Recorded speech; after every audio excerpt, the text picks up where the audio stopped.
Hello everybody, and in today's video I'll teach you guys how you guys can live stream on Discord. So it's pretty simple, and for this you need to download Discord on your desktop. You cannot stream on Discord using their website. You need to download the app on your desktop. So after downloading Discord app and installing it and logging into Discord, this is gonna be your screen, and over here you need to go to a voice channel. So I'm gonna go to Bandejo server and their voice channel over here. Now this symbol over here indicates the voice channel, so I'm gonna join a voice channel over here. So as you guys can see down below, it shows me this, which means I've joined the voice channel.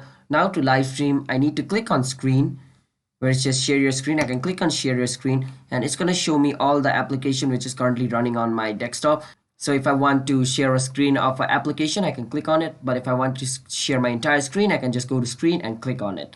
So after choosing whichever screen you want to stream, let's say I want to stream my entire screen, I can click on it and this is gonna show this up, which is showing that this stream is gonna be streamed on my Minecraft channel.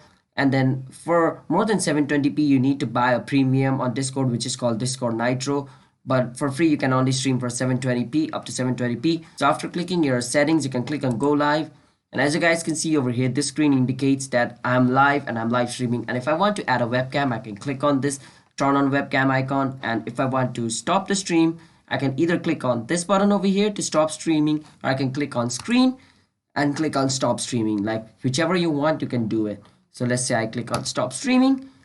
So that's basically it. Now I stop streaming. So that's how you stream on Discord. So if you guys found this video helpful, then be sure to like and subscribe and your notification turned on to our channel, because we post content like this so to get notified for our future video. Be sure to subscribe with notification on, and I'll be signing out. Have a nice day everybody. Peace out.